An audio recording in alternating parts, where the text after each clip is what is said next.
Assalamualaikum warahmatullahi wabarakatuh. Salam sejahtera untuk kita semua. Di video kali ini saya akan membahas tentang sejarah tokoh Islam Abu Bakar Ash-Shiddiq. Mari kita simak videonya.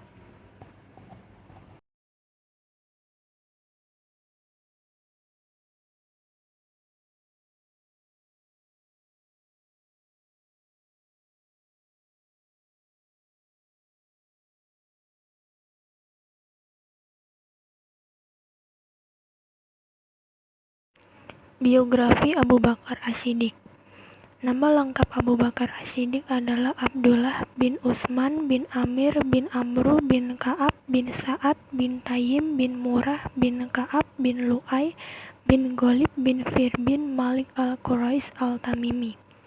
Sebelum masuk Islam, Abu Bakar Ash-Shiddiq bernama Abdul Ka'bah. Ketika ia masuk Islam, Rasulullah SAW mengganti namanya dengan Abdullah. Kemudian nama ini lebih dikenal dalam berbagai periwayatan oleh ulama Ahlus Sunnah sebagai nama Abu Bakar Ash-Shiddiq.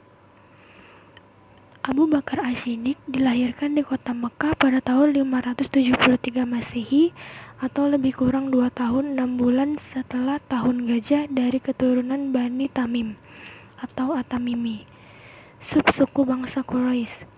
Beberapa sejarawan Islam mencatat beliau adalah seorang pedagang, yang terpelajar, serta dipercaya sebagai orang yang bisa menafsirkan mimpi.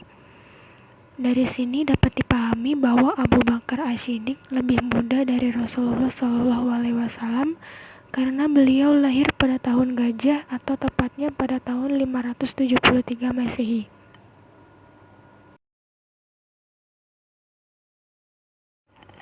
Abu Bakar Ash-Shiddiq menikah dengan 2 orang istri ketika ia masih di Mekah. Mereka adalah Khotilah binti Al-Azi dan Ummu Ruman binti Amir bin Uwaimar. Dari istrinya yang pertama, ia dianugerahi anak Abdullah dan Asma. Dan dari istrinya yang kedua, ia dianugerahi dengan Abdurrahman dan Aisyah.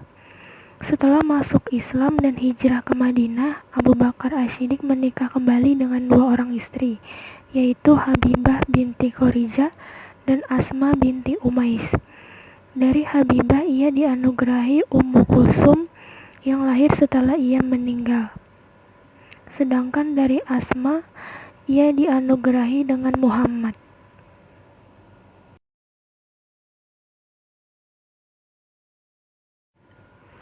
Abu Bakar Ash-Shiddiq memiliki keistimewaan antara lain: 1.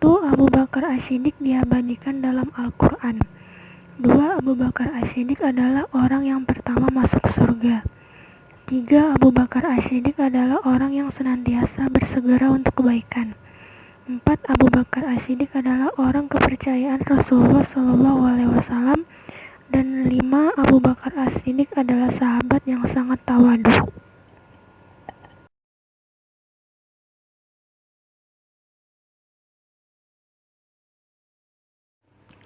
Sebelum masuk Islam, Abu Bakar Ash-Shiddiq sangat dikenal dengan sosok yang jujur, berakhlak yang baik, dan jauh dari kebiasaan buruk kaum jahiliyah seperti gemar bermain wanita dan minum minuman keras.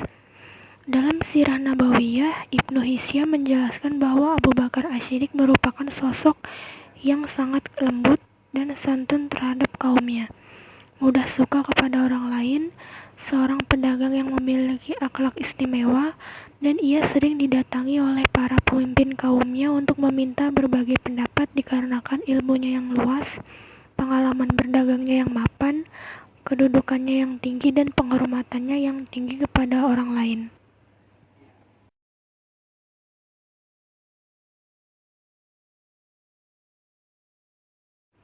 Setelah masuk Islam, Abu Bakar Ash-Shiddiq senantiasa menemani Rasulullah SAW dalam setiap dakwahnya. Dia tidak segan-segan untuk mengeluarkan hartanya untuk menyebarkan agama Allah.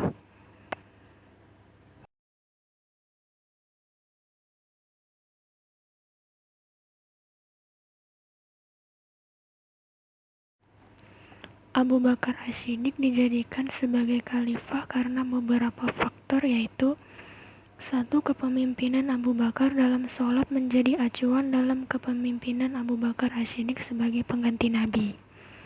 2. Abu Bakar As-Siddiq merupakan sahabat yang paling utama, dekat dan setia dengan Rasulullah SAW. 3. Rasulullah SAW pernah merekomendasikan Abu Bakar As-Siddiq dalam memutuskan perkara di tengah umat. 4. Abu Bakar As-Siddiq memperoleh kemuliaan yang lebih dari sahabat lain ketika beliau senantiasa menemani Rasulullah SAW dalam berhijrah. 5. Rasulullah SAW mempercayakan kepada Abu Bakar As-Siddiq untuk memimpin rombongan jamaah haji pada haji al-amah, yaitu haji sebelum haji wada.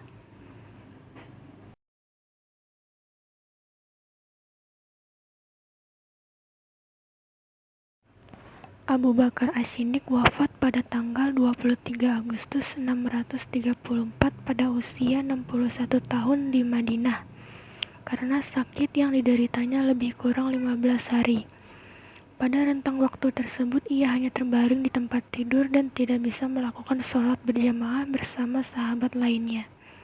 Ada riwayat yang mengatakan bahwa Abu Bakar As-Siddiq menderita sakit yang mengantarkannya pada kematian disebabkan oleh makanan yang dibubuhi racun oleh seorang Yahudi. Abu Bakar As-Siddiq memakan makanan tersebut bersama Al-Haris bin Al-Adah dan Al-Atab bin Usaid.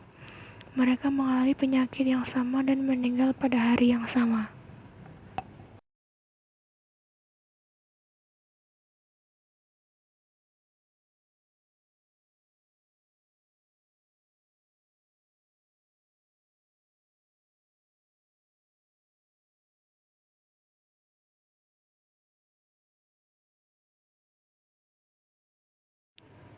Demikian presentasi yang dapat saya sampaikan.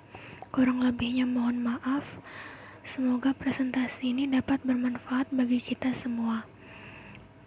Wassalamualaikum warahmatullahi wabarakatuh.